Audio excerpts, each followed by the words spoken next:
So we'll call the meeting to order.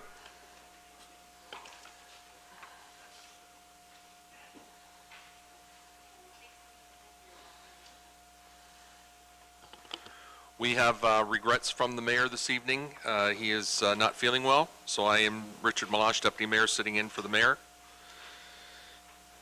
Closed meeting report.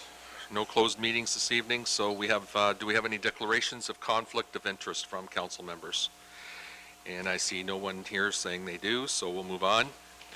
I need an adoption of the published agenda for this evening, moved by Councillor Rogers and supported by Councillor Snively. Councillor Vokes. Before we adopt, I'd like to add into new business about in terms of a deferral for, as it relates to DC charges in the wastewater portion. I'd like to discuss that further in the meeting, if I could. Very well, we'll mark that in. Councillor Bondi, you had a question about Mr. Del Duca and the MTO, and we will have an announcement later on in the evening as well. Any further new business that we need to add? Then all in favor of adopting the agenda? That's carried. I need an adoption of the minutes from our council meeting on December the 4th, moved by Councillor Bondi and supported by Councillor Vokes. All in favor? That's carried. We have a public presentation tonight by our very own Mr. Nelson Silvera, and I will have him come to the presentation desk. Thank you.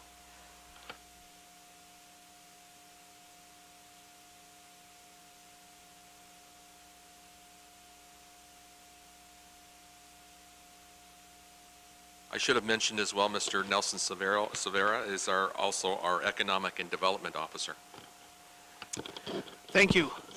Good evening. Through you, Chair. I just wanted to go over a presentation, a case study, if you will, for a rural business and tourism community improvement plan for County Road 50. We all know that it's an important area within our municipality in terms of tourism and economic development.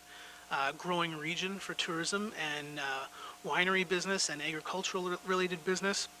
So how do we promote that? How do we improve and hopefully encourage development in that specific region? So the current status of the CIP, which most of you should know already, is 2017 has been probably the most successful year for CIP. Increase in applications, so 24 applications over the past year.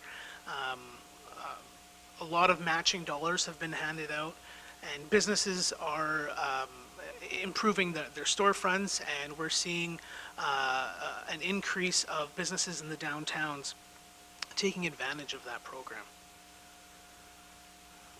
Again, what we've learned is that incentives and programs like the Community Improvement Plan provide opportunities and provide dollars and encourage business owners to take advantage of a program like ours to further develop their business, the appearance of their business, or expand their business and reap the benefits of programs like development charges. Marketing and communicating the program to business owners and building owners that don't know about the program has been increased over the past year and can be directly correlated with the success of the program in the past year. So we focus on 3 programs with the Essex Center, Harrow Center, and Colchester Center CIP programs. But a lot of our business they're not located in the downtowns. Lots of them are, but some of our tourism related and agricultural related businesses are not located within the downtown cores. And it's important to know within Colchester that we have about six businesses that qualify for CIP. But how do we enhance that program, that CIP program specific for Colchester? Well, through a County Road 50 CIP expansion. I'll go into a little bit of the economic significance of County Road 50. Historically, it's significant. We just celebrated 225 years in that region. We have 9 wineries. That's over 60% of the wineries in Essex counties are within our own municipality, and they're expanding at a rapid rate. You see North 42 just completed their expansion. Colio, it's not on County Road 50, but they added a $1.5 million investment into storage capabilities and into bottling their wine. And Crew, Colchester Ridge Estate, is going through an expansion as well. So it is an agritourism hub, and we should look at it like that and provide incentives somehow to spur development in that region as well. So how do we do it? How do we encourage rural business expansion? Well, if we're able to create a tool for value-added agricultural and tourism development, that would be through expanding the boundaries of the Colchester CIP to include County Road 50 for agriculturally zoned properties. What's value-added? Value-added agriculture is, so you have a farmer who has a roadside stand. That is value-added. He is picking from his agricultural property, from his crop, and he is selling it on the side, on the roadside stand. A dairy farmer, for instance, milks his cows and now wants to get into some kind of value-added product, which is manufacturing or making cheese, and he'd be able to sell that at a roadside stand. So we're creating support amenities to the wine industry within our own region by providing an incentive for agriculturally based landowners to take advantage of a program like this. What are the program goals? Well, we want to support our agritourism sector. Our downtowns see a lot of traffic, but in terms of tourism traffic, and I'm talking tourists that live out 50 kilometers outside of our region, 50-kilometer radius, that's what defines a tourist. They're traveling down County Road 50. Some of them are visiting our downtowns, but the overwhelming majority are traveling down County Road 50. Yes, we have the wineries. Yes, we have a lot of those support businesses, the tour guides, some roadside stands, but how do we enhance that? How do we make it not just about economic development, but about destination development? We want to encourage alternate roofed accommodations as well, which is really important. So County Road 50 probably couldn't support a hotel development, but it could support alternative types of accommodations like bed and breakfasts and cottages and Airbnb type of businesses.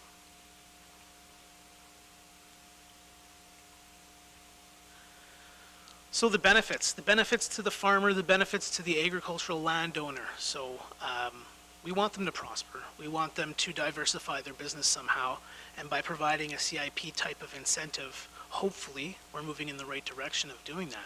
Job creation, greater awareness of agriculture in our community. Agriculture is one of the most important sectors in this community. It's been for many years. And development of new farm products. How cool would it be to have a new shop by a farmer who's already been producing for many years, and now this gives them the incentives to diversify and expand their business.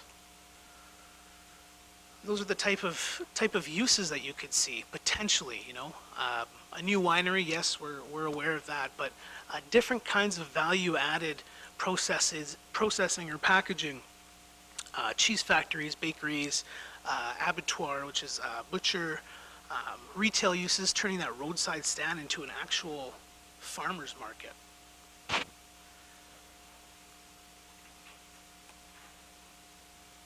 So an example here would be you have an applicant with an existing barn near roadside. They want to turn their roadside stand into some type of a farmer's market. The applicant would be eligible for the development permit fee, development charges grant, and facade improvement grant.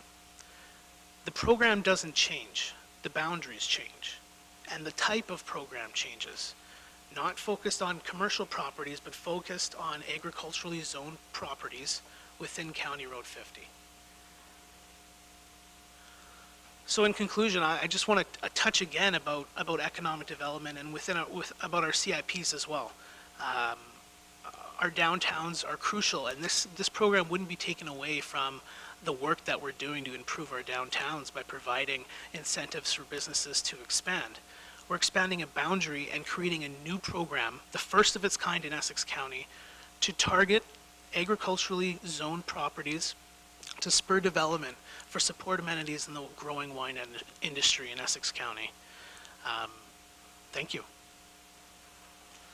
Thank you for the informative presentation, Mr. Silvera. If you can just stay there for 1 minute, just in case we have questions. Councillor Snively? Through you, Deputy Mayor. Nelson, good report. It's well put together. I have one concern. Okay, the village of Colchester itself, it hasn't taken advantage of the CIP yet. I don't think we've had anybody apply yet. What, I don't know if you can answer this right off the cuff or not.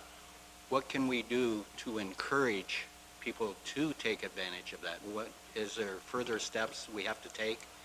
I know one business out there already. I visit that business on weekend, Saturday morning, and they did some improvement to the front, and but they didn't apply for the CIP, and I don't understand what we can do to try to encourage that to take place. Have you got any ideas at all? I know, and further to that, I know that the CIP is going to only get better once we do the rest of the bike path and walking path all the way along that stretch of 50. But let's get back to the village. What can we do to encourage these businesses to take advantage? Sure. Through you, Chair. I think it's important to market the program, and that's something that we're going to be looking at in 2018 moving forward. It's also important to look at how many eligible businesses we have within the Colchester CIP. So we have probably about 6 commercial properties that are eligible for CIP grant monies in Colchester. And one of the ways of expanding the program or getting more uptake within Colchester is actually expanding the boundaries and adding a program like this to hopefully encourage more development, not just in the commercial space, but in the agricultural area as well, empowering the farmer to take advantage of an incentive like this within the Colchester CIP. So this would be expanding the Colchester CIP area to include this unique program. That's one way of enhancing and hopefully garnering more attention and hopefully attracting more applications within the CIP for Colchester specifically. Thank you. Mr. Nepsey?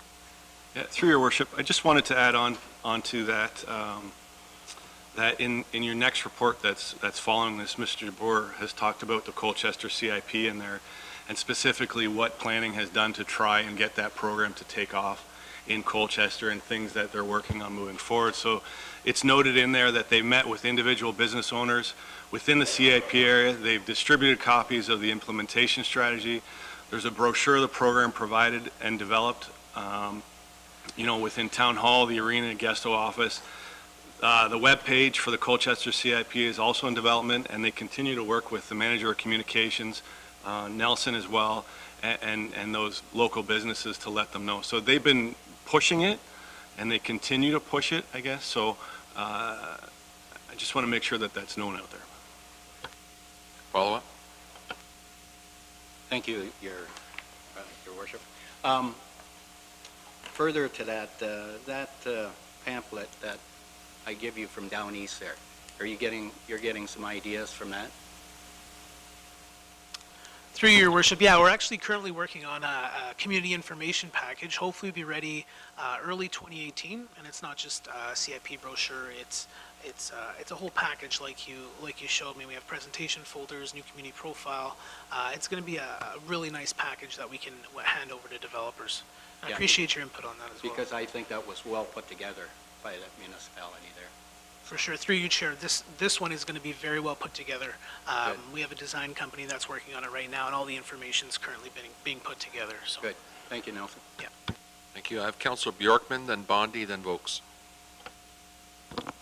If I may, through the chair, I kind of felt this kind of cross information was going to start happening. I would be happy to pull ahead Mr. Boer's presentation so that we can hear her presentation that is based on a lot of what we're talking about now, and then talk to both of them and get an idea of maybe where we want to go as far as receiving and then moving on some of these suggestions. I think it would be helpful to have all that information together. There's the motion to move the Community Improvement Plan CIP update forward, supported by Councillor Bondi. And all in favor? That's carried.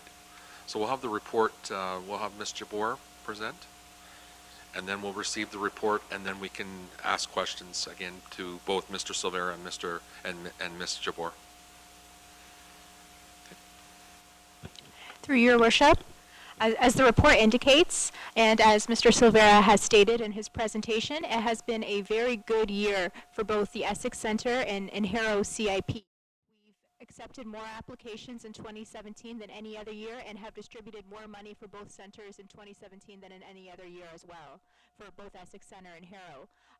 Since the inception of the Colchester CIP program, we haven't received any applications yet, but as Mr. Nepsey has stated, we have pushed the program. We've met with all the business owners before the program is even adopted. We have a brochure.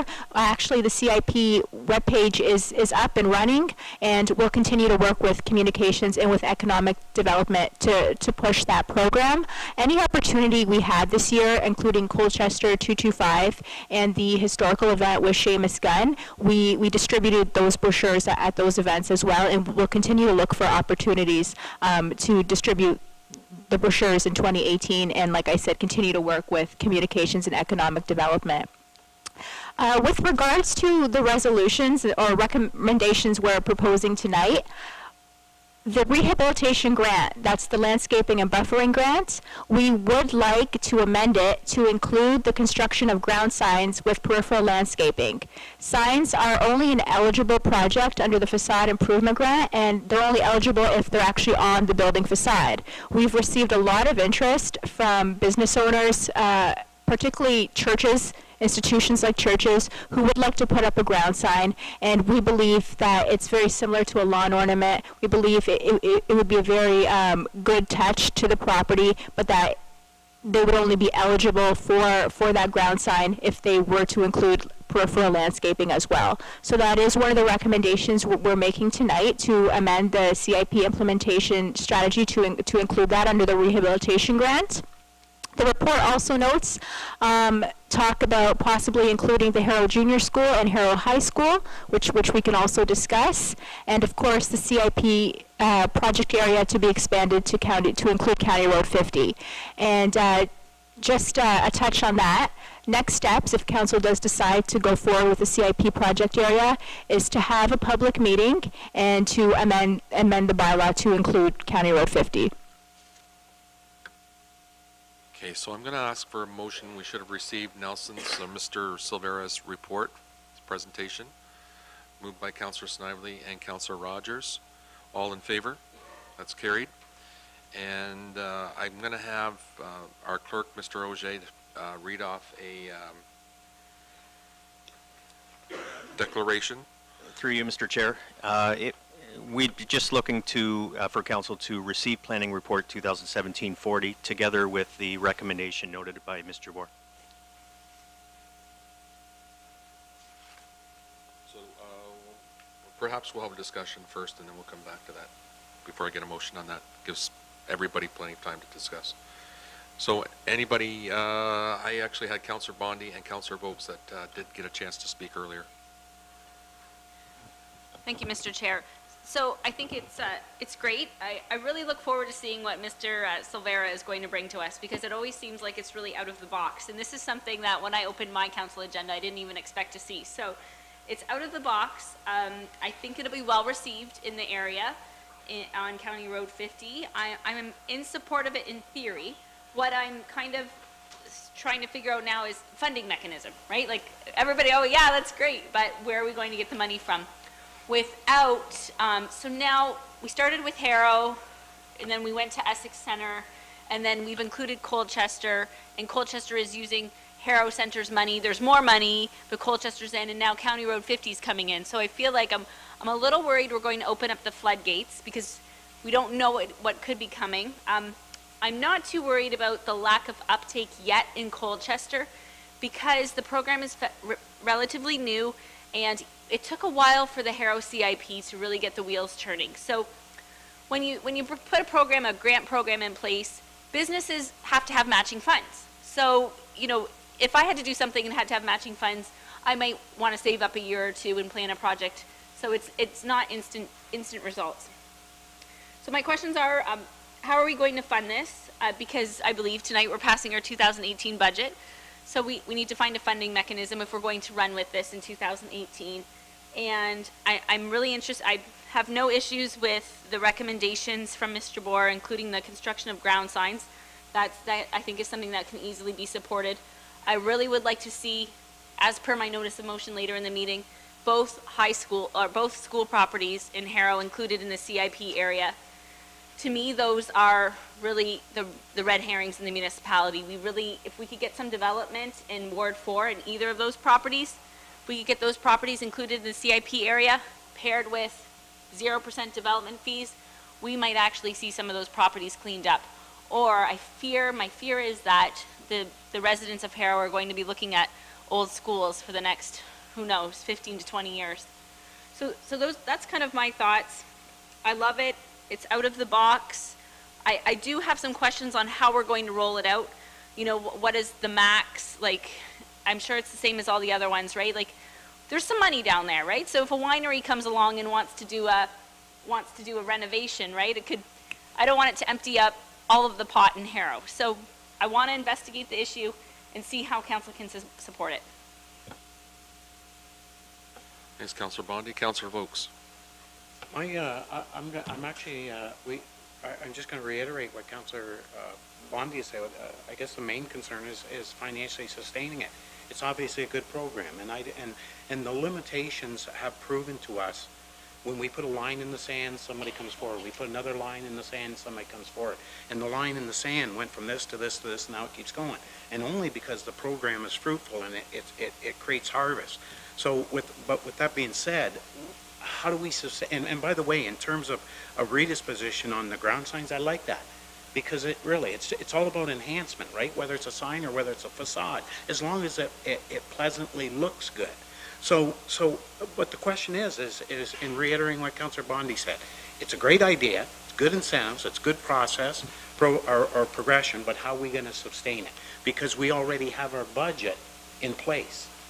So where would if I could maybe, if the chair would allow me to turn to Jeff Morrison, maybe to guide us a little bit on that, where he sees with Donna on where we Townley as a corporation come up with the money. Because it's a program that works. Yeah. I actually think that Nelson, maybe Mr. Silvera was going to talk about that. Whoever has the answer, it don't matter who from an administration has looked into it and assumed that question was coming with the answer. I don't care who it comes from.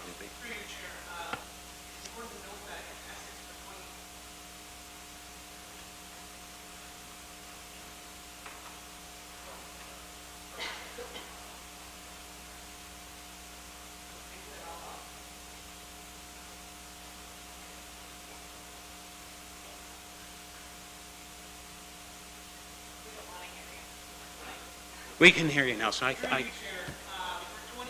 for Essex specifically, there's 100,000 in the budget. For Harrow,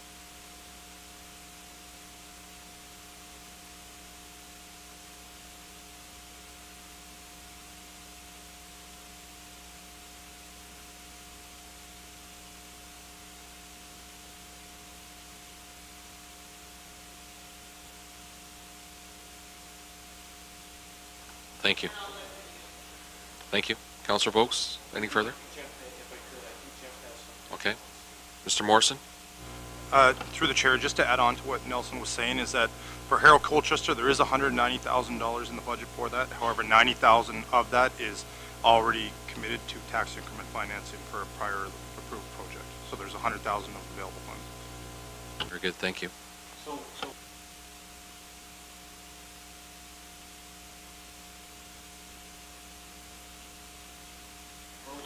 Councillor Vokes, turn on your mic for me, please. Thank you. I just see the... Yeah, thank you.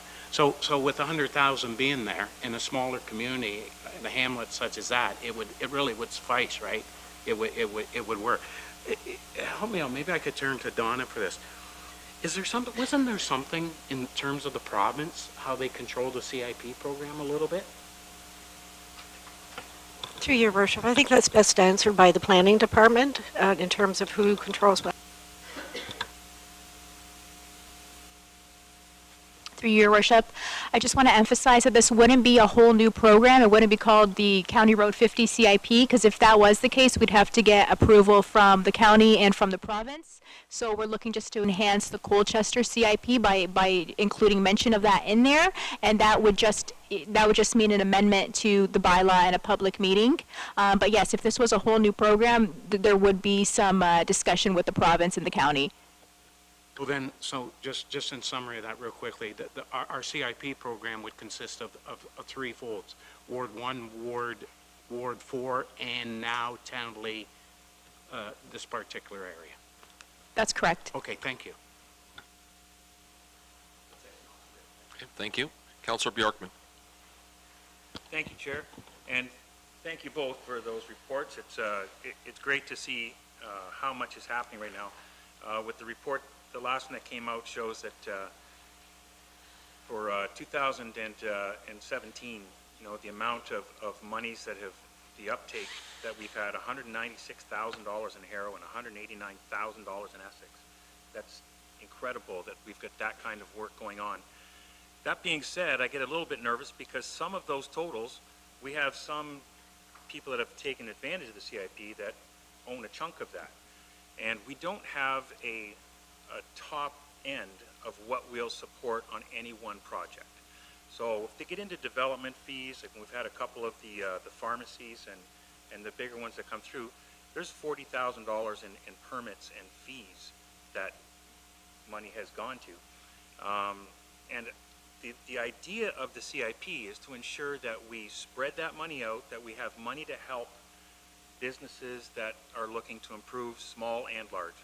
So I have a little concern when we talk about taking the County Road 50 and all of those wineries, and that becomes part of Colchester and Harrow, without finding a way to make sure that we spread that somewhat evenly. So I understand we're going to make it the CIP for Colchester, but perhaps within that we can have, Colchester A and Colchester B. And we ensure that those smaller companies that finally do save up enough money, as Sherry said, to make that change, and they've got it, well, there isn't any money left in the account because we had 3 wineries that, put on a big addition. Much as I want those wineries to put on that big addition, we need to ensure that we're spreading that money throughout the group. So I don't know if there's a way we can look at capping a couple things. That we do cap, we'll only do up to $12,000 on the facade, we'll only do $5,000 per apartment. Maybe there is, we'll only go to this amount for fees and for charges, and above that, they have to contribute. But I would like to see that investigated somewhat, just to make sure that that money gets to a lot of different businesses and not just a few. Otherwise, I think it's terrific. I really appreciate the work that you're doing. Thank you. Thanks, Councillor Bjorkman. I have Councillor Vokes and then Councillor Bondi. Just quickly, I wanted to, when I was speaking before to this file, I wanted to talk to this. In terms of the $2,000 non-repayable grant, would you roll that into this program also for offer? Should we?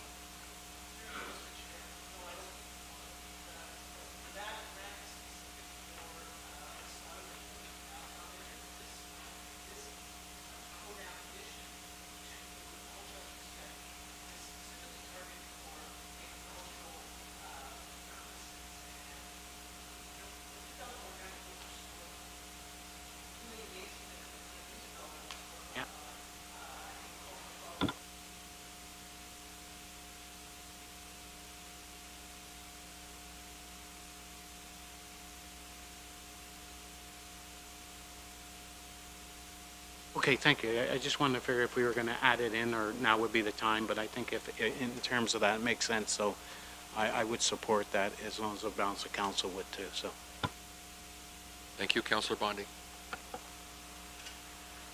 Thank you, Mr. Chair. I want to go back to what I believe Mr. Morrison said about the $90,000 that is earmarked for tax increment financing in the Harrow Centre and Colchester Centre funds. Can you elaborate on that real quick? Because I have a question after that, please. Through the chair, expand on the definition of what the tax increment financing is for, or? Just 90,000, if I can through you, Mr. Chair, 90,000 of that 190,000 in the budget is specifically earmarked for tax increment financing? Yes. So Okay. it's a industrial development where the prior assessment on the property was minimal. So the tax increment financing applies to the tax that we make on the change versus the original assessment to the new assessment once it's fully developed. So it's for a 5-year period. Okay, thank you. I knew that, but what I'm trying to digest is if we take out the tax increment financing, because not everybody qualifies for that, we really only have 100,000.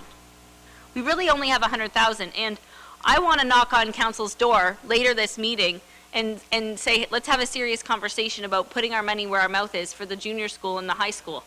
So that's, Councillor Bjorkman, I was feeling what you were saying big time tonight, because I want to jump on this bandwagon on County Road 50, I really do, but I feel like right now, if we spread out all these priorities, we might see a watered down result. I, as a councillor right now, feel that we really need to make an impact in Ward 4. And I have been fielding complaints for the past probably almost 6 years on bylaw standards on the junior school. So, and now if we pair it with the 50%, the 100% development fees, if we do something like and I was talking to Mr. Watson, something like, you know, we have a demolition grant for 6,000, but can we go to 25,000? Can we go to 50,000? I'm just throwing ideas out there to get somebody to actually put a shovel in the ground in the junior school. To me, is more important at this point than a lot of these other things. And the reason why it's more important is because that's the file we've been working on. That's the can that we've been kicking around. So I'm just, you know, looking at things that the City of Windsor is doing, and I'm looking at the demolition grant. Yes, we have a $6,000 demolition grant. That's fabulous. That's fabulous if you have a 200 square foot building. What happens if you have a massive school that you're interested in buying that has lead, asbestos, silica in it, and it's going to cost you $300,000 to demo and $300,000 to buy? We're not going to get anywhere on that. So I don't know. I want to know more information about the County Road 50. I really feel it's a money issue now that we're really just looking at 100,000. In theory, say residential development went in the junior school, they would not be able to qualify for tax increment financing, I believe, because it would be houses. So it's not like an EnerQuest. I don't think we'll get an EnerQuest at the junior school. I'm hoping for houses. So to stretch that $100,000 to Ward 3 and Ward 4, when we feel like we're just taking off, is really worrisome for me when we don't have the ability to put any more in the 2018 budget. And I don't want to speak for the next term of council and really telling them, like, I don't think we're going to be able to come back in the middle of 2018 and steal from the next term of council, steal from their budget, right? So we have to be really cautious what we're doing right now, because we could handcuff ourselves.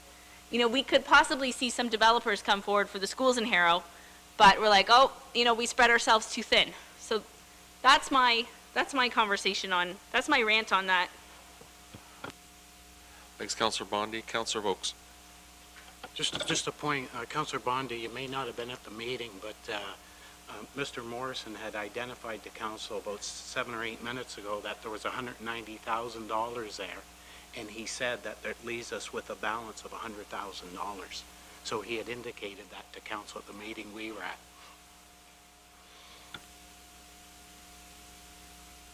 Councillor Bjorkman.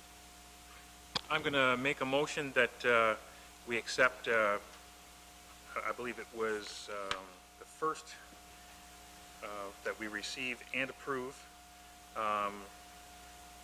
what Nelson presented to us. So okay, we see that? Okay, so then I will move that we receive and approve Ms. Jabour's presentation, as well as the landscape for the signs, and moving forward with the County Road 50 CIP. Okay. Councillor Vokes. I'll support it, but if I could, I really would like, for clarity purposes, researching it in the full. Thank you, Chair. I'll support that, but I really would like, for clarity purpose, especially if we got to research it in the future somewhere, that they're siloed independently, that we support Nelson's report, and then we support Rita's report with the signs, instead of balling it all up into one. It just might be easier for the records and for the purpose of people reading it, where they go, what's this mean? Are they saying, right? If you're okay with that, but if not, I'll still support it. If I just Sure. speak to that. Yeah, so we did accept Nelson's report already. Right, yes. Right. So his recommendation, it actually became Rita's recommendation now Right. that we're taking. Yes, but am I hearing you right in saying that they would all be rolled into one? Yeah, two recommendations would go into the one. That's what I'm saying. I would prefer to have them isolated independently, Rita's report and Nelson's report, and supported in that fashion, so they stand alone. Right? Okay, good, thank you. So I have a first and a seconder. Any comments or questions before we vote? Councilor Rogers.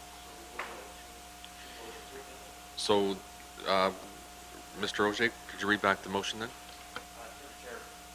Through the chair, the current motion is to receive Planning Report 2017-40, and together with approval of the recommendation noted, being that the rehabilitation grant under the Harrow Essex Center and Colchester Community Improvement Plans be amended to include the construction of ground sides with peripheral landscaping as an eligible project. Yeah, that's good. Okay, that's good. Yep. Councilor Bondi, did you have your hand up too? Yes, thank you, Mr. Chair. So what action are we taking on Mr. Silvera's report? Like, are we moving to the open house, or? Okay, we're doing that separate? Okay. Okay, so everyone's clear on the motion? All in favor of the motion? Carry unanimously.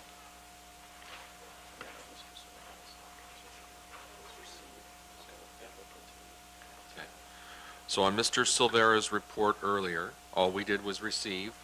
If we're looking to do something other than just receiving, at this point in time, we'd make a motion if somebody's interested in moving forward with this. What's your desire? Councilor Vokes?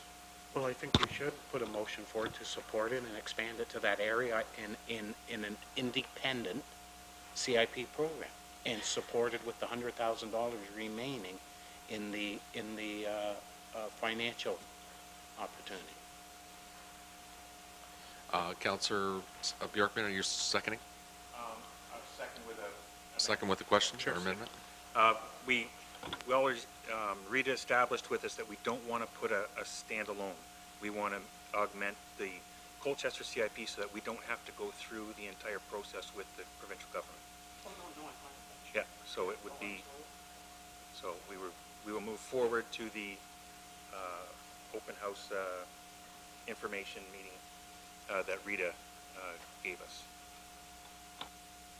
So the motion is to go forward with the open house for an expansion of the CIP in Colchester, County Road 50. Councillor Snively. Through you, Deputy Mayor. Are we looking at a dollar amount per application? We're not looking at that. So in other words, what I'm saying is 2 or 3 businesses could take a large portion of the money. I agree with, I think was Councillor Bjorkman said it should be spread out evenly. And I think that's something, Councillor Snively, if you're interested in having something different, probably through the open house, those ideas can be fed back to administration. And perhaps Mr. Silvera or Ms. Jabor can comment on that. But I think we can feed back those ideas through the open house. And before the whole program moves forward, we'd have to approve it as a council again. Okay, I just want that understood. Okay, thank you. Councillor Vokes? Yeah, if I could. Councillor Snively just asked a question about how are we going to apply the money to each application. And Nelson was, and he thought that question was directed to him. So he was getting ready to turn his mic on to speak to it when we just kind of spoke over him. So I know we're okay with it, but I just want to make sure that we recognize administration when they want to speak to something, when a question is directed to them. When they raise their hand, I recognize them. Yeah, I He got did not it. raise his Yep. hand. Okay, thank you. Counselor Bondi? Thank you, Mr. Chair. To planning, the only business, from what I've read, that has uptaken or uptook the tax increment financing has been EnerQuest to date. Is that, okay, you're still shaking your head, so yes. So this means that $90,000, is there any way we can move that $90,000 back into the pot so we actually have $190,000? Well, no, I do have a legitimate concern. I will be not supporting this motion at this point because there are other more pressing issues, and unless I would support it, let's find another 100,000 to throw in the Harrow and Colchester pot, because we do not have enough money. What is going to happen? Pretty much waiving the development fees for Ward 4. Why even bother? If all the money is gonna be scooped up for County Road 50, we're kind of, cutting off our hand to spite our face or whatever. So I won't be supporting the motion, and we need more money. Just plain and simple, because we are going to handcuff ourselves in the middle of 2018, because we're not going to be able to steal from Peter to pay Paul, because we're running into another term of council. So I caution council that waiving the development fees in Harrow will be a moot point if we open the floodgates on County Road 50. Because some of us are working really hard to get development on the junior school and the high school. So some of us want to see some of the CIP money and increase demolition grants there. And this, I'm just worried. I'm just really worried because there's not enough money.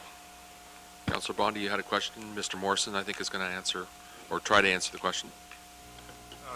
Through the chair, I was going to just respond to the tax increment financing portion.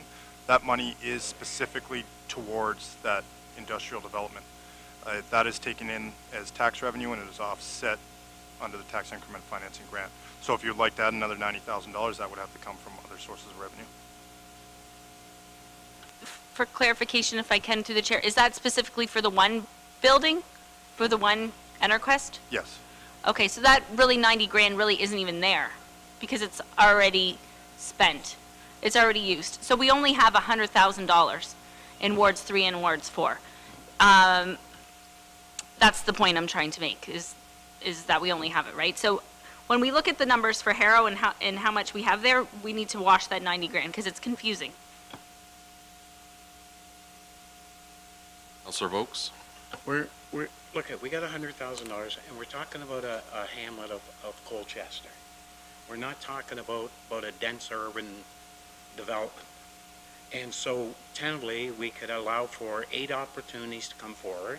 And if 8 people in Colchester come forward to capitalize on it, then we've covered practically everybody anyway.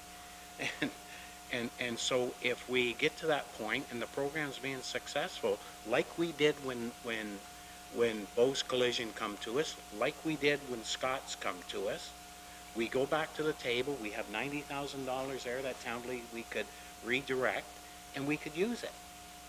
Let's not cut our nose off in spite of our face. Let's just benchmark what we've been doing. Let's recognize we got $100,000 to work with. And when the planning department or Jeff comes, or Nelson comes to us and says, hey, the program went off, it was great launch, good reception to it, we need a little bit more, then we find a way to get a little bit more. Let's not confuse things and micromanage it. We know the program works. We know it really enhances our communities, and we should just move with it instead of making it all confusing and micromanaging. That's just my views. So I'll be definitely supporting the program based on $100,000 to work with, based on that gives 8 people the opportunity starting hopefully after we do everything to come forward and improve our community. Thank you. Thanks, Counselor Vokes. Ms. Hunter? Through your worship, I think at this point, you're approving us to bring forward the plan for possible future adoption and implementation.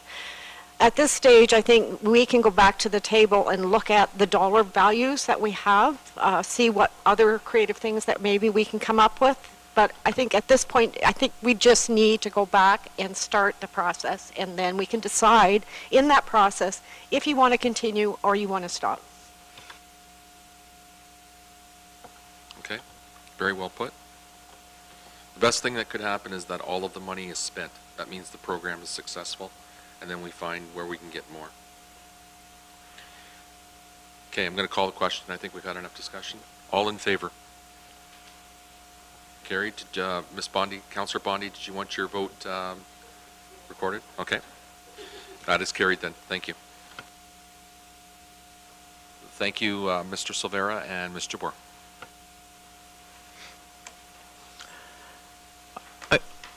Item 7.1 on the agenda as originally published is Bylaw 1657, being a bylaw to amend Bylaw 1344, being a bylaw for the imposition of development charges for the Corporation of the Town of Essex, and this is further to the statutory public meeting held earlier this evening. Looking for Bylaw 1657 to receive 3 readings this evening. Moved by Councillor Bondi, supported by Councillor Snively. Any questions? All in favor? That's carried. 8.2 on the agenda is Community Services Report 2017-30, results of request for tender for the Essex Centre BIA Pavilion. That said report be received, that Council award the request for tender to Goodrose Sawmill, Inc. in the amount of $319,564, including HST, and that Council approve the additional funding of $37,800 above the allocated 2017 Essex Centre capital budget, with $12,800 coming from the 17 Heritage Park Capital Project and the remaining $25,000 being committed by the Essex Centre BIA. Moved by Councillor Rogers, supported by Councillor Snively. Any questions? All in favor? Carried.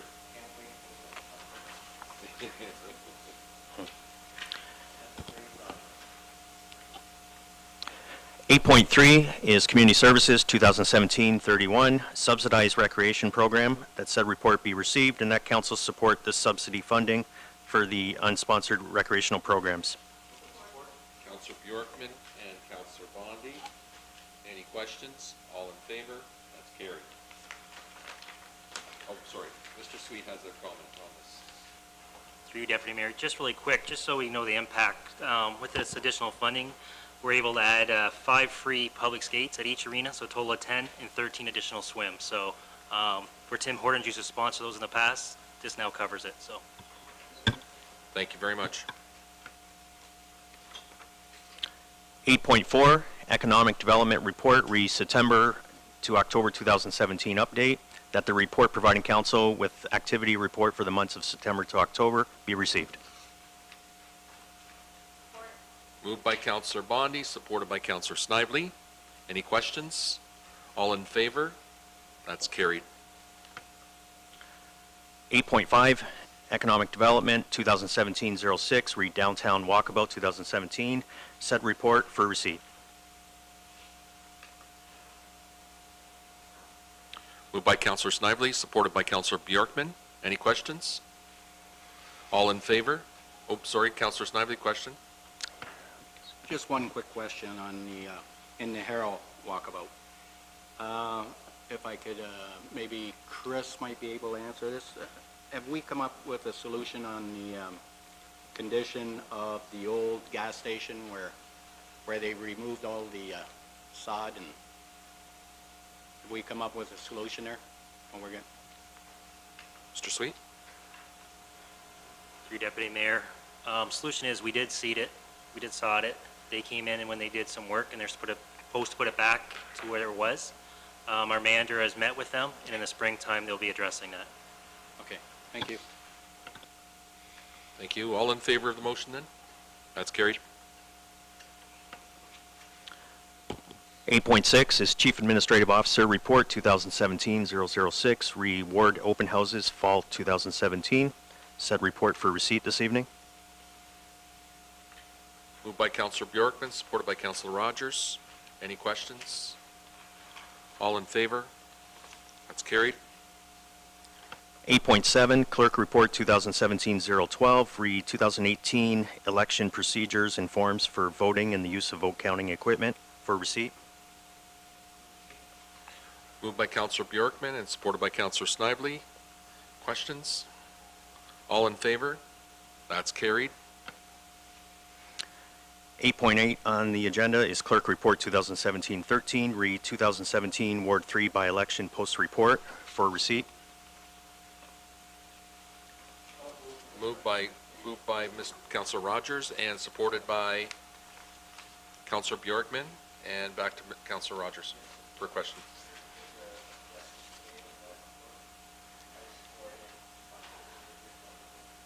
Oh, jeez. Okay, so Yep. moved with the amendment. Yes, sir. Any questions? All in favor? That's carried. 8.9, Clerk Report 2017-014, Recorder Revision for Thompson Drain, and this is together with Bylaw 1666, Provisional Bylaw for 2 readings this evening. That said Clerk Report be received, and that Deputy Mayor Meloche, Councillor Snively, and Councillor Vokes be selected and appointed to sit as members of the court for the Thompson Drain to be held at 5 p.m. on February 5th, 2018, and together Bylaw 1666 for 2 readings. Supported by Councillor Vokes and Councillor Bjorkman. I might ask, so Councillor Vokes, by supporting your acknowledging that you could be there, I know I can be there, and Councillor Snively? Okay, so that's good. All in favor of the motion then? That's carried. 8.10 on the agenda is Clerk Report 2017-015, procedural bylaw amendments required to comply with Bill 68, and this is together with amending bylaw 1665. That Clerk Report be received, that the housekeeping amendment to align the definition of meeting with the definition provided in Bill 68 be adopted, and that the 4 new discretionary exceptions to the open meetings requirement be adopted, and that bylaw 1665 receive amending bylaw, the procedural bylaw 1592 receive 3 readings this evening. Moved by Councillor Bjorkman. Supported by Councillor Snively. Councillor Bjorkman, question? Yes, thank you, through the chair. If I can, to our clerk and manager of legislative services, Rob Dozier, is there anything in those the discretionary exceptions or anything that you feel is going to change anything with our with anything that we do here? Something that we should highlight there, or is it pretty much just pedestrian changes? Through the chair, these particular amendments are really just to align with upcoming January 1st changes to the legislation. There's a further series of changes to the Municipal Act that will affect us procedurally. Some are lined up for January 1st, 2019. But these first 2 sets of changes really just to line up the definition of meeting. The second change is the legislation provides for 4 more exceptions to the closed meeting rule.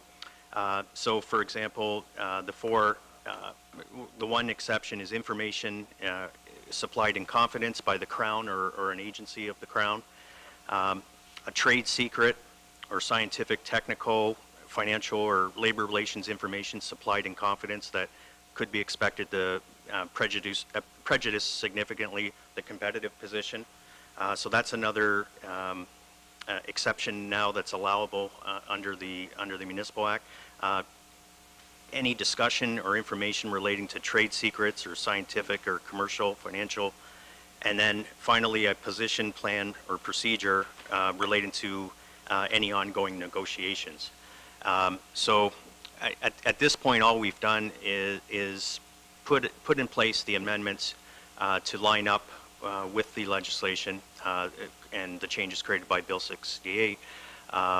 It remains to be seen how some of these closed exceptions will be treated judicially, and certainly part of the I think part of the challenge, I guess, or to the wait and see, is how these changes line up with other legislation, such as the Freedom of Information Act, and whether these will be accepted in denying request for information.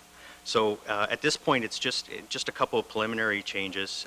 We're hoping to come back in the early year with some additional changes, including changes to our procedural bylaw dealing with the role of the deputy mayor position that will be elected at large in 2018.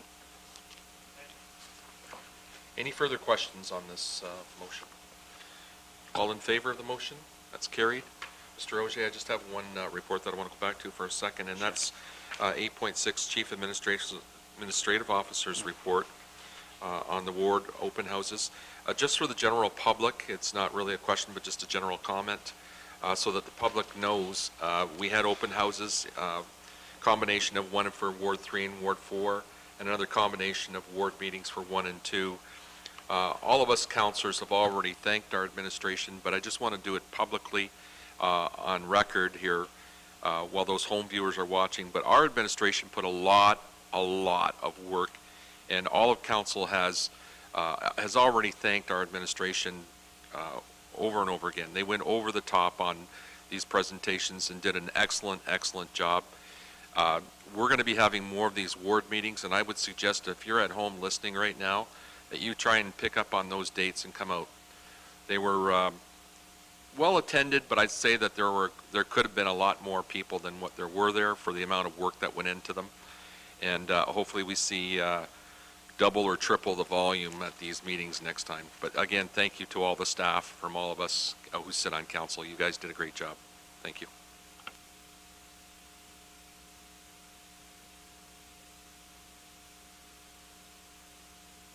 And I should mention, the CAO just mentioned to me, there will not be any meetings next year because of the election.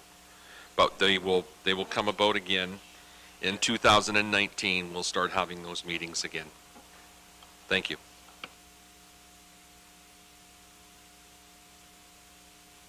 All right. Item 9 on the agenda. Any reports this evening from Youth Council Member Robinson or Youth Council Member Hoffman? I have nothing to report. Yeah, I have a report tonight. So, hi everyone. Is it on? Yeah. Okay. Hi everyone. Yeah. Okay. Is this good? Okay. Tonight I would just like to highlight an annual event that happened within our community this past Sunday. So December 17th, my youth group, the Squires of Mary, hosted our annual turkey dinner. We served 553 people a free dinner of turkey, corn, salad, stuffing, mashed potatoes, and buns. The Squires handed out free care packages equipped with home essentials and personal hygiene items for those in need on top of the meal. Santa was also present, and kids got to take home hats and mittens, as well as reindeer dust and gifts such as coloring books and crayons. So I think this is always a great event for people in our community to come together during the holidays, and the fact that this has no cost and is done only by donation makes it so that everyone can be included and have a Christmas dinner with their families. We actually raised over $3,600 in donations. And we also did home deliveries for those who were not able to make it out to the hall. So overall, it was a really great event, and I'm proud to be a part of a community that places such a high value on helping others and giving back with events such as this. So I'd just like to wish everyone a Merry Christmas, and I'm looking forward to 2018 and moving forward with all the youth initiatives. Thank you. Thanks, Ava, and congratulations on your event.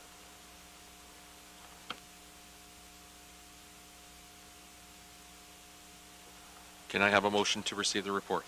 Councillor Bjorkman and Councillor Snively, all in favor? That's carried. 11.1 on the agenda this evening. Correspondence to be received, that the correspondence so listed in agenda item 11.1 be received. Moved by Councillor Rogers and Councillor Bjorkman. Any questions? All in favor? That's carried. Item 12, that the committee meeting minutes in agenda item 12 be adopted as presented, and that any recommendations to council contained therein be approved. Moved by Councillor Bjorkman, supported by Councillor Rogers. Any questions on any of these committee minutes or recommendations that will be passed? Councillor Vokes? Not specifically, but I'm going to take this moment just briefly. Not specifically to these minutes, but this Thursday, originally we weren't going to meet on the 21st as an ALP committee in terms of the concerns of, and I want the people here to know this, in terms of the power outages, but we've decided to call for a meeting on the 21st to continue these discussions as to what's going on out there and see what kind of progress has taken place, just so everybody knows it's not nothing that's gone on the wayside, and we're continuing to meet up on it right up until the Christmas hour almost, so. Okay, thank you. Okay. Any other questions on any of these committee minutes? Then all in favor? It's carried. Thank you. 13.1 on the agenda, bank payments report. That the bank payments report, the pre-authorized payments, and the so-listed payroll for September, October, and November be ratified as submitted. Moved by Councillor Bjorkman, supported by Councillor Bondi. Any questions? All in favor? That's carried. Mr. Chair, under item 14, as added to new business to the adopted agenda this evening, is Councillor Vokes looking to speak to a deferral of the development charges relating to the wastewater portion. Thank you, Mr. Ogier. I just want to, if I could, under new business, just add discussions of deferring the wastewater portion of the DCs related to wastewater for Fitness Fury until council considers commercial DCs in February and March 2018. It's really just as simple as that. So, and we had previously talked to it, but formally we raise it in this environment. So that's what I'm hoping council supports. And supported by Councillor Bjorkman. So this is a deferral of the development charges that for wastewater and yeah, until after our February for meeting, Fitness we'll Fury, until we have a discussion on whether we wanted to waive development charges. Okay, any questions? All in favor? Thank you. Carried unanimously.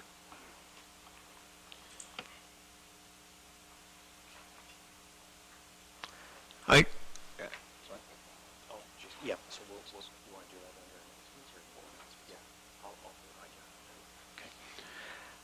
15.1 on the agenda is our notices of motion that were presented at the December 4th regular council meeting and are now being brought forward for consideration this evening. 15.1.1 is Councillor Bondi, that council direct administration to expand, if possible, the CIP area in Harold to include the lands involving the junior school and high school, and further that council direct administration to explore if there's any way possible to expand the demolition grant to above $6,000. Moved by Councillor Bondi. Councillor Bond, or I need a seconder first. Second, I'll second that. Second is by Councillor Vokes. And Councillor Bondi, did you want to have first opportunity to talk? Thank you. I think once you read this, you can understand why I was a little feisty earlier, because I'm also looking at extending, like, I'm hoping council will support looking at expanding the CIP program to both of the closed schools in Harrow, and also looking to see what appetite council has in terms of increasing the demolition grant. In earlier talks with Mr. Watson, our planner, he said that we could possibly increase the demolition grant to one building. So we could say, in theory, we could say we give the junior school a $30,000 demolition grant. He said we could tag it to that building. And I'm okay with having a report come back with more specifics. I think that's the step we need to take. Hopefully, if the report could come back in January, so we're not taking a while on this, because I'd really like to have this conversation before we have the County Road 50 conversation. Because I know, Councilor Vokes, you said if 10 businesses take 10 grand, but I think you're not understanding is Harrow and Colchester are sharing the same money. And so what I would really hope that council would see as a priority in the area is both of those condemned and dilapidated in those schools. Like, if we can provide a carrot out there to a developer, I sound like a broken record, but if we can provide a carrot out there to a developer paired with the 0% development fees, we might actually see housing in Harrow, which would be a dream, because we haven't seen housing in Harrow, like a larger scale housing rather than one-offs in a while. So that's kind of why I was, really feisty earlier and didn't support the motion, because I really we're going to hopefully expand in Harrow to 2 big properties. And I would love, any suggestions that council has, I'd love to go up to $50,000, put it this way, for the demolition, because for either properties. And I'd love to see what council has to say. Perhaps Mr. Watson or Mr. Bohr can bring back a report saying, what, can you tag a demolition grant to a specific building? Look at the things that the city of Windsor is doing and the results that they're seeing. And And how can we still put our money where our mouth is and really get that development in Harrow? And that's kind of why I'm really passionate and really focused on getting those schools developed. So just looking for the rest of council's thoughts. Perhaps a report from administration would be the best move for the January council meeting. Thank you. Any further comment? Oh, I'm sorry, Councillor Bjorkman had his hand raised. Thank you, Mr. Chair. Yeah, I understand what you're saying, Councillor Bondi. I've got something here I was looking around for, but I personally don't see this being a CIP issue. I think we've gotten pretty broad with our definition of where the CIP belongs. The CIP initially was to bring money to the downtown cores to help existing businesses. At this point, the schools don't really qualify for anything in the CIP. If you were going to knock it down and build buildings, the CIP is not for building new buildings. It's not for any of that kind of development in those areas. You'd have to take it from the street where it is now, skip over areas, and just isolate particular areas to actually even use the CIP. I don't disagree that we need to find a way to encourage people to get into those places. And I think we need to do it through a different source. We have access to funds. If we decide that something's important enough to us as a council, we can go borrow money and do that work. We can target projects. That is up to us and what we think is the best for our town overall. I think that the CIP needs to stay where the CIP is. I think this County Road 50 expansion is a great idea, and I think our downtowns are using it up. But I'm not against at all looking at alternate ways to put money together to help us move forward with those two projects. Right now, there's private property one, and the others, still owned by the school board. So until there is something out there that even makes us think it's time to start moving that way, look at putting funds aside or how we would acquire funds for that, I don't see it as a CIP issue. I see it as a town issue, and we have the way to do what we feel we need to do as a council, and we'll make that decision at this table, I think.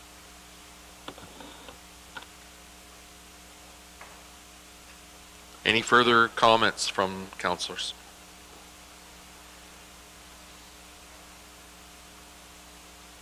Any further comments? Councillor Bondi.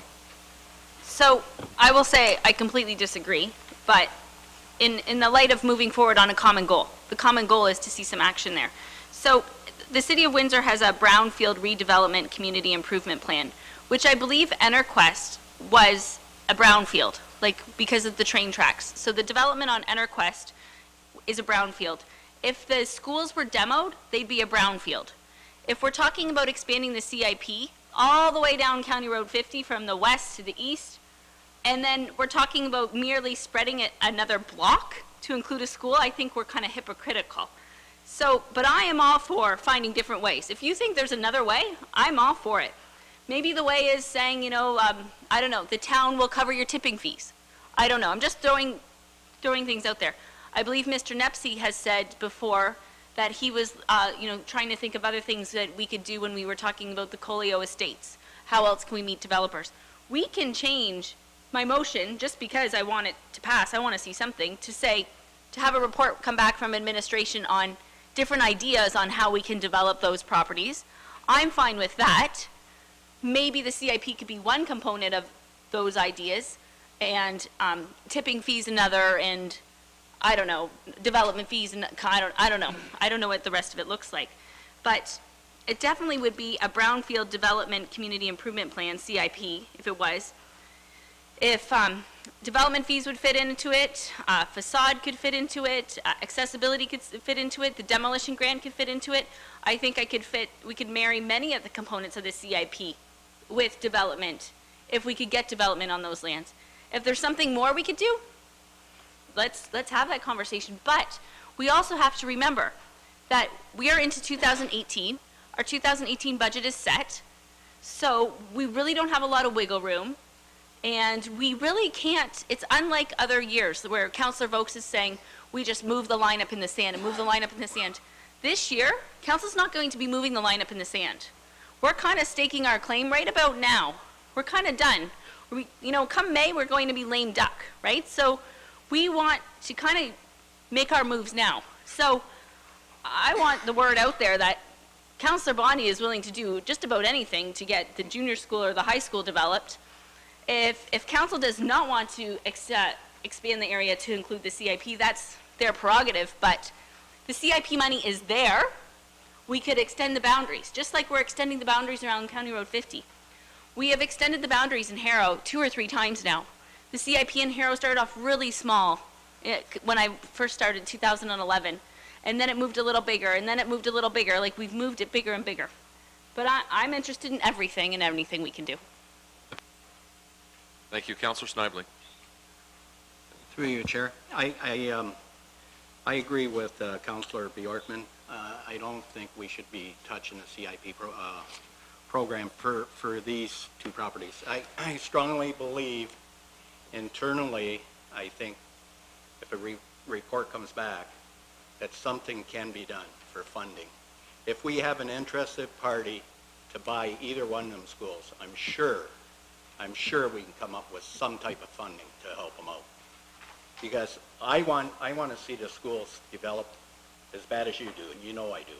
And I think council here does too. I know Councillor Bjorkman's been working on it too.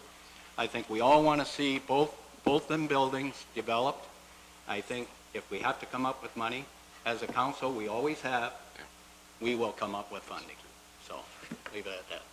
Okay. Yeah, through your chair, and just to clarify, when I say I don't see it fitting, I don't see the end result fitting. The end result would not be rental units. The end result would be actual people buying homes or buying condos. And when that end result is not a rental, it doesn't fit the CIP.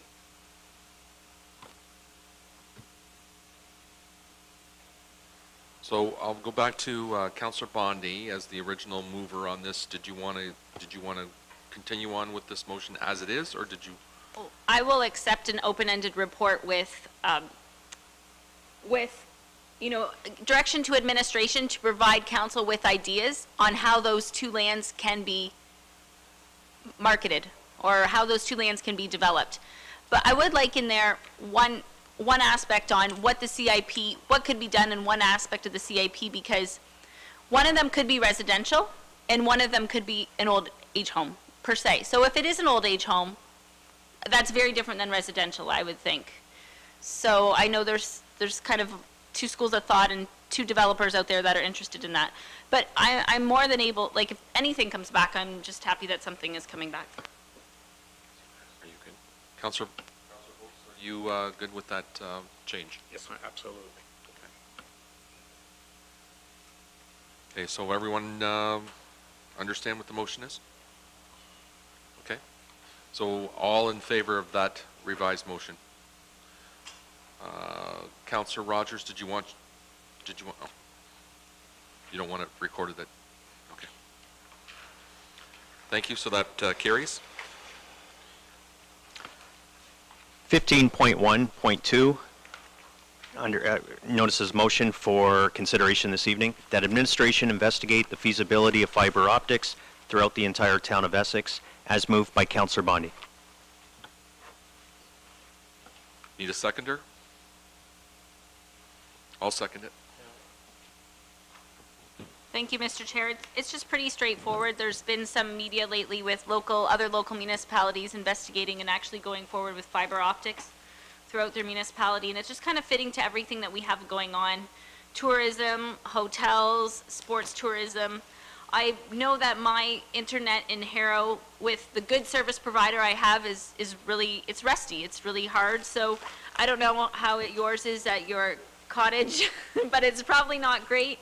I don't know if it's, I don't know. I just think it's in terms of marketability, right? If all of Essex had fiber optic internet, then we could really market ourselves. So just to see if staff can investigate whether this is something that can be done and whether it's something we can move forward on.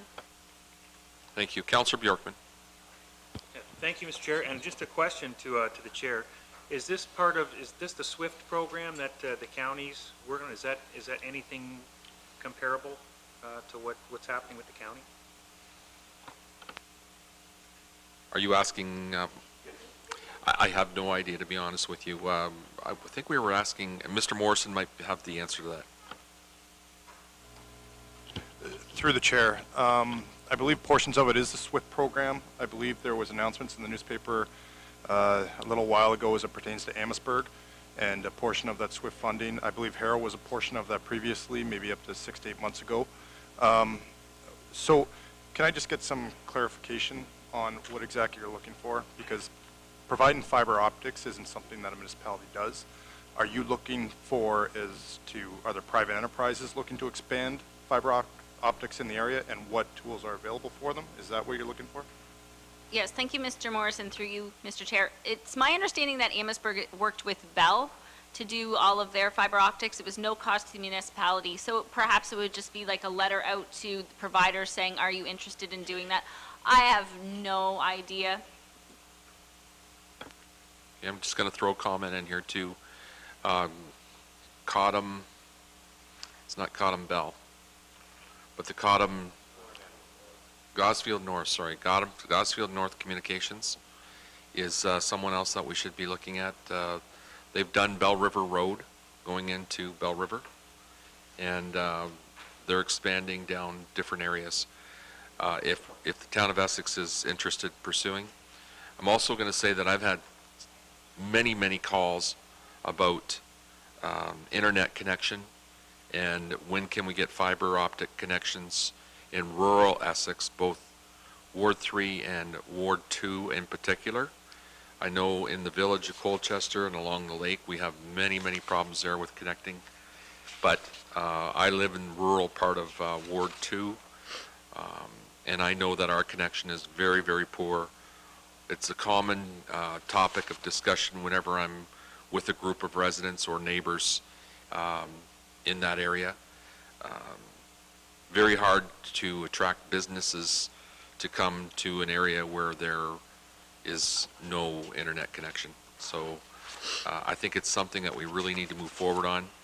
I plan on, the mayor and I both plan on having discussions with our warden, Mr. Tom Bain. He's part of that SWIFT committee, and we will try and make some connection there to try and get us some information on that as well. So as far as the motion goes, I think we've given direction to our administration, and that'll help. Mr. Auger, do we actually need a motion on this? Through the chair, we have a motion, we just need a vote. Okay. So we've got the motion, and I think Randy seconded it already. So just for clarification on this particular notice of motion, it was moved by Councillor Bondi, seconded by yourself, Mr. Chair. So we just need a vote on that. I seconded okay, yeah, that's right. Okay, so I just need a vote on it. All in favor? Carried. 15.1.3, that administration review our current bylaws in regards to protecting water runoff from adjacent properties, including reviewing the fill permit and/or property standards bylaws, and if necessary, to provide recommendations on same, as moved by Councillor Snively. Support. Moved by Councillor Snively, supported by Councillor Vokes. Councillor Snively, did you want to speak to the motion? Yeah, through your worship. What I'm trying to get at here, and to Chris, if I may, and I think Chris has already been working on this. I've had 2-3 complaints on people bring in fill, building berms, and I went and looked at two of the residents, and one resident, you're looking at approximately a 5-foot berm going around the property, which is only a foot to 2 feet from his property. So with a large amount of rainfall, there's no way, as I feel, that a drain is going to take that water away that fast without going on to the adjacent property. And what's happening in this one case is the water is flowing out. It's flowing out so fast, hitting the ditch and backing up onto his driveway too, on this one resident. Now, the other resident, he didn't want me to bring this forward, and I'm not going to say, I will never say names. But according to him, his backyard now is a swamp because people are bringing in fill, building their properties up 2-3 feet higher than the adjacent property, and they're getting a runoff, which as a town, I can't see how we can allow this to happen. But if Chris can speak on this, I appreciate it. Where are we at this, Chris, or what can we do? I mean, you can put in a drain to drain it. When I believe when somebody puts a 5-foot berm in, and you're 2 or 3 feet from the adjacent property, there's no way that ditch is going to handle it. It's going to come over. So Mr. Nepsey? Yeah, through your worship, it's something that we'll be working with the clerk's department on and creating that, relooking at our bylaws as far as fill permit. With respect to putting a berm along your property, I mean, you don't have to accept water from your neighbor's property, but you can't also negatively impact your neighbor as well. So those are some things that are written into those bylaws, and if passed tonight, we'll move forward in reviewing those and taking a look at them. Thank you.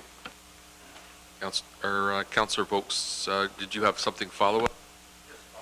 And just to Chris, how long would it take for this report to come back so I don't have to listen to these people? I don't mind listening to a good complaint because it is a good complaint. It's something I know I wouldn't put up with. I can tell you that as a resident. Councillor Vokes? Yeah, it's one of those things that when we look at Chris and his team in terms of resolution, I don't argue the fact. I agree. In my tenure on council, nothing has affected me more than water runoff, especially a couple of years ago when we were going through the flooding issue. But I could go in my specific yard right now and I could take a laser level, and I got Sam, I got Brad, I got Reg right beside me, and I got Rick kitty corner to me. I could take that laser level right now and strike a level line, and I guarantee I'll find all 3 of them higher than me. So which one is it?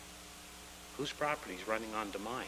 So if we write a bylaw that says, hey, if your water runs on my property, it's your fault, then it's going to create another. How do you decide who it is? It works perfect in a simple environment where you got a neighbor to the right and you got a neighbor to the left. Or you're at the end of the line, you only got one neighbor. But when you're surrounded in a development area, we got to be careful with what we put into a bylaw, because I could make 3 people responsible and get my yard groomed every spring based on the bylaw. I think Mr. Nepsey is going to try and answer the questions that were been asked. Your worship, your chair, a couple things, I guess. The bylaw right now has wording in there with respect to that. I think the intent of Councillor Snively's revision of the looking at the bylaw is for bringing new fill in as it speaks. So your properties have been there for 30, 40, 50 years, as have a lot of built up areas, as have some of those areas out in the rural area. What's happening as of recent, especially when you have very large construction projects in the area, such as the Parkway, people are looking to get rid of fill.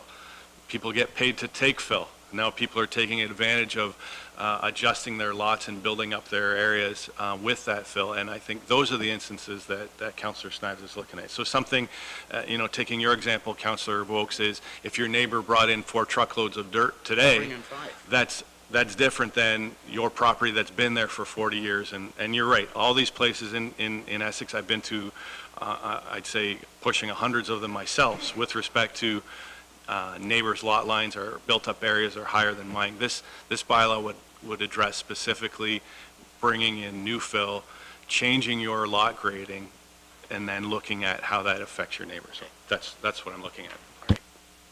Councillor Snively, does that satisfy what you were going to ask?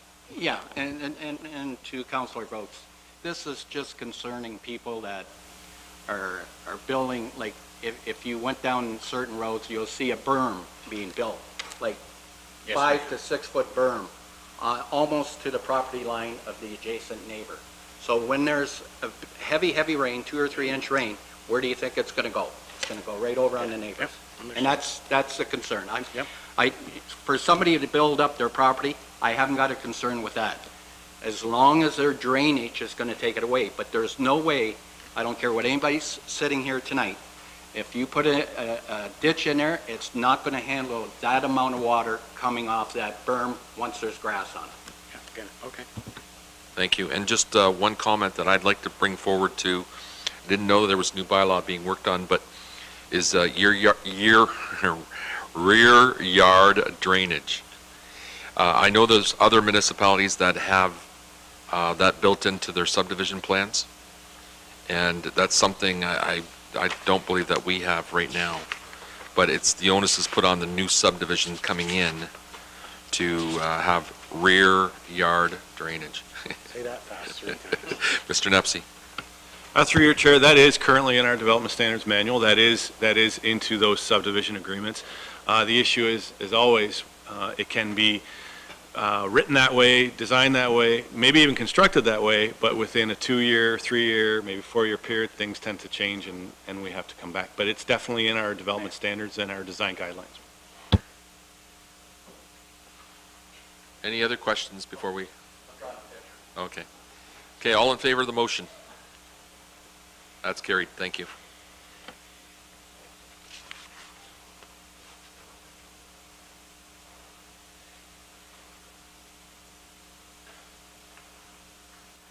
.2 on the agenda this evening.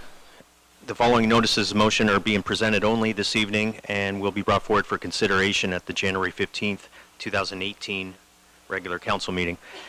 Councillor Bondi, that the town of Essex send a request to the Association of Municipalities of Ontario and all other municipalities requesting that when school boards make decisions to close schools, that they have to offer the building to the local municipality for $1. And secondly, Councillor Bondi, that administration receive and review the Ward 4 feedback items on the list provided and report back to council with an update on same, or if required, obtain council's endorsement for any further action items recommended by administration. There's no notice of motions, or there's no motions required.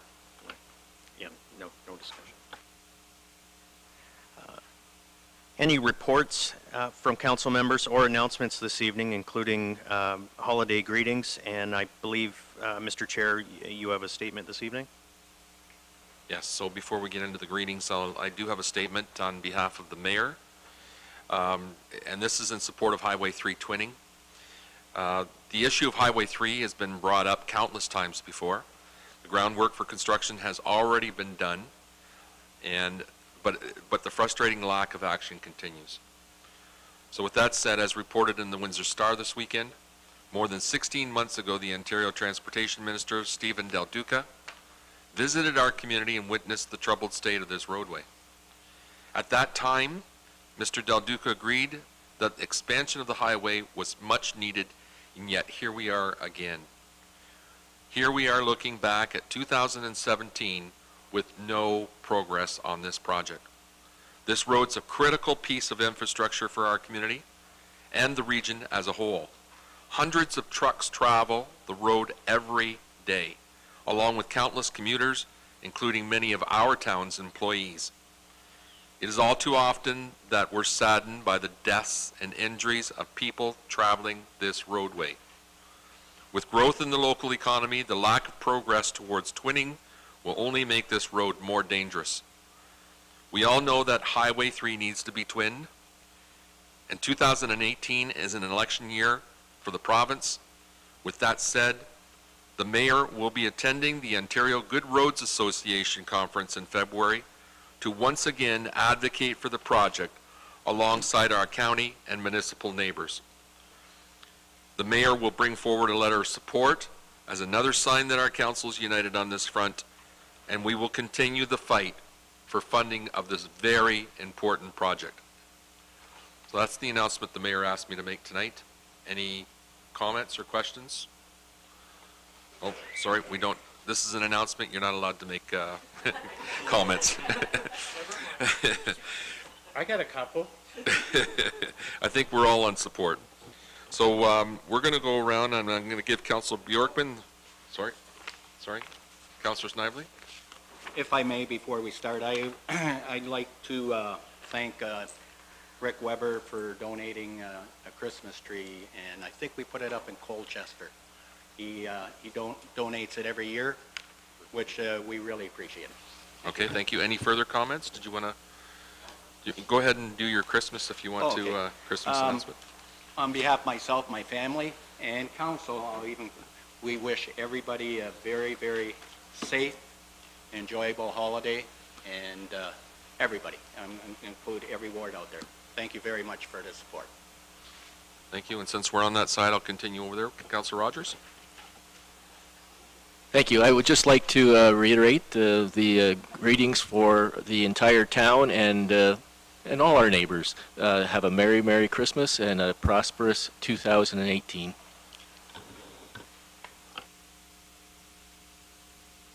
Thank you, Mr. Chair. Just greetings as well on behalf of my family, and I just especially want to thank administration for really putting their nose to the ground the last 6 months. We've seen a lot of positive results.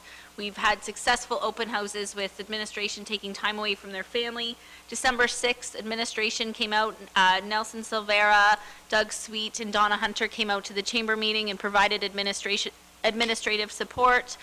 Nelson and Alex have also provided administrative support to chamber meetings. So I'm really grateful for the team that we have here, and really excited moving forward with all of our directors and their departments, and really looking forward to the new year. And Merry Christmas and greetings from everybody. Thank you, Councillor Bondi. Then we'll go further. We'll go over to Councillor Bjorkman. Thank you, Mr. Chair. I just the same, everything that Sherry just said. And then Merry Christmas to everybody from my wife and I and our family. And we hope everyone has a very Merry Christmas, Happy Holidays, whatever you celebrate it, have a good time. We'll see you next year. Thank you, Councillor Bjorkman. Councillor Vokes. Thank you, Chair. Look, I just want to stress with council that obviously as the year progresses and the year goes by, we sit in these chairs and we all know people, it's not easy. It's a tough venue. It's tough publicly, it's tough between ourselves, and there's no doubt about it. We have our political issues and we have our political differences. But at the end of the day, the Christmas period gives us a reprieve from the day-to-day rhetoric that we so sometimes suffer through. And it allows us to spend special time with our friends and family. So I want to say to council, I wish you nothing but the best to your family and to every and each council member here. And I mean that with the utmost sincerity. To administration, my thoughts and spirit is the same. I wish you and your family a joyous and Merry Christmas. And I want to extend those to my family. And I also want to express that to my daughter, Priscilla, in heaven. Because every day she follows my political world. I know she does. So to my family and to my daughter, Priscilla, I want to wish them all a Merry Christmas. But last but not least is my constituents that support me so much through the year. My hat's off to you, my heart's given to you, and I thank each and every one of you for your support you've given me, especially in 2017, and to all a Merry Christmas. Thank you. Thanks, Councillor Vokes. And we're going to move over to our youth councillors. So we'll go with Councillor Hoffman first, and give you an opportunity to wish to your friends and family. I'd just like to wish everyone a Merry Christmas. Very good. Councillor Robinson. I'd like to say the same thing. Have a Merry Christmas. Thank you very much. And I get last opportunity. Going to make it quick. I just wish everyone that follows us as a council, all our residents, fellow residents, residents of the neighboring communities that we have so much to do with, all of our staff who work so hard throughout the year. This is the time where we get an opportunity to say thank you to yous who work so hard for us. For my family that puts up with the ridiculous number of meetings that I attend, and I'm not able to be with them and at certain times when they're celebrating or having different functions going on, or sometimes where they need one of us as counselors to do something in the family. And we know that we're here at meetings, same as our staff, And it gets very difficult sometimes, but they put up with us anyway and let us do the job that we do. So thank you very much to those people, and Merry Christmas to all of them. Last but not least, I'm going to say thank you to all of our reporters and media that come out to our events and do a great job of covering what we do and putting it out in the press, and many times putting the information out there with their best foot forward and our best foot forward. So we appreciate the cooperation we get from media in trying to help us as a town relay information to our residents and try and get the word across as to what's being done and how they can participate and how their money's spent and how they can help us do our jobs better here at council as well. So thank you and Merry Christmas to all. And I want to pass it over to our CAO, Donna Hunter. Through you, Mr. Chair, just on behalf of all of the Town of Essex staff, we'd like to wish Council a Merry Christmas and a Happy New Year, our residents Merry Christmas and a Happy New Year, and have safe travels during the Christmas season.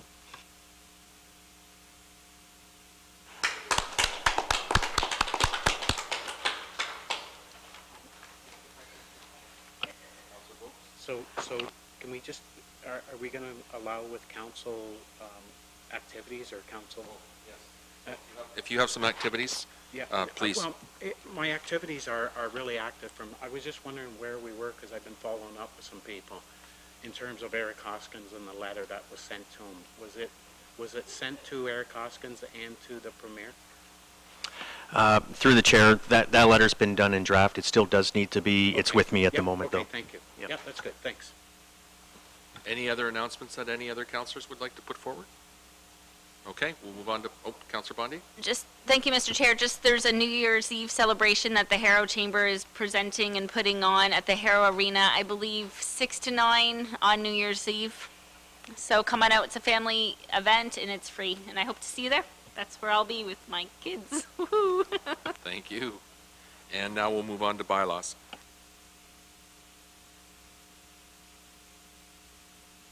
Yep. Bylaws for third and final reading, 1663 being the confirming bylaw from December 4th regular meeting. Councillor Snively, Councillor Bondi. All in favor? Carried. Bylaws for first, second, third, and final reading, 1664 to authorize the execution of an agreement between the town and the Corporation of the City of Windsor in regards to children's services funding, for 3 readings this evening. Councillor Bondi and Councillor Bjorkman, all in favor? Carried.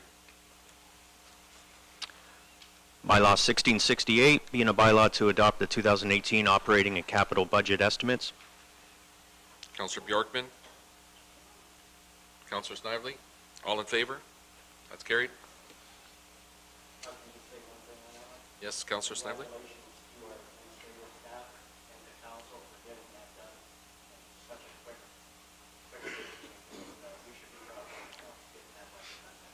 Absolutely, thank you.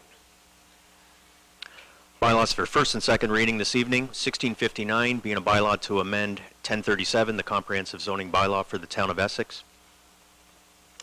Councillor Bondi, Councillor Bjorkman, all in favor? Carried. And bylaw 1667 being the confirming bylaw for the proceedings of this December 18th regular council meeting. Councillor Bjorkman, Councillor Vokes, all in favor? That's carried. And I need a motion for adjournment. Councillor Vokes? Oh. Councillor Vokes and for adjournment, Councillor Rogers? All in favor? That's carried. Thank you, everyone, for listening in tonight and coming out.